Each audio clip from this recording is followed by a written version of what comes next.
யாருமே எதிர்ப்பு தெரிவிக்கல அந்த கருத்துக்கு. அதை செவி சாய்க்கவில்லை என்று சொல்லல. ஆனா எல்லாருடைய ஆதங்கத்தை புரிந்து கொள்ளுங்க. இப்படியே செயல்பட முடியாது. ஆகையால் பொறுப்புகள் வருவது அவசியம் இந்த தேர்தலுக்கு முன்பு. இன்று செய்தியாளர்களை சந்தித்து பேசிய பாஜக நிர்வாகி சரத்குமார் தனக்கு பதவி வழங்கப்படாதது குறித்து விளக்கம் அளித்துள்ளார். சேரும் பொழுது அண்ணாமலை தான் மாநில தலைவரா இருக்காரு. அவர் உங்களுக்கு ஒரு உத்தரவாதம் கொடுத்திருப்பாரு. ஆனா இன்னைக்கு பாஜகல அண்ணாமலைக்கு எந்த பொறுப்பும் இல்ல. அவரும் இதே போன்ற ஒரு ஆதங்கத்தை அவ்வப்போது வெளிப்படுத்திட்டு தான் இருக்காரு. பாஜக உரிய தலைவர்களுக்கு அங்கீகாரம் வழங்குறது இல்லையா? இது போன்ற செயல்பாடுகளை வழங்குறது இல்லையா நான் சொல்ல வரல. என்னை பொறுத்த வரைக்கும் என்ன நிர்பந்தம் என்ன சூழ்நிலை எனக்கு தெரியல. எனக்கு இப்ப நான் பார்க்கும்போது இன்னும் ஒரு கூட்டணியில் எவ்வளவு இடத்துல நிற்க போகிறார்கள் என்பது தெளிவாக இல்லை. ஒருவேளை அதுக்கு முக்கியத்துவம் நிச்சயமா கொடுத்துதான் ஆகணும். அந்த முக்கியத்துவத்திற்கு பிறகு இதை எடுத்துக் கொள்ளலாம் என்று இருக்கலாம். அதனால வேண்டுகோளை நம்ம நாளைக்கு எழுதி கொடுத்துருவோம். வாய் வழியாக சொல்லிவிட்டோம்.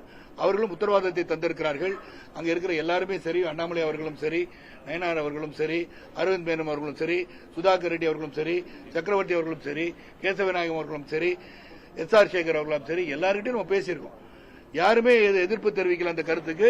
அதை செவி சாய்க்கவில்லை என்று சொல்லல. ஆனா எல்லாருடைய ஆதங்கத்தை புரிந்து கொள்ளுங்க. இப்படியே செயல்பட முடியாது. ஆகையால் பொறுப்புகள் வருவது அவசியம் இந்த தேர்தலுக்கு முன்பு.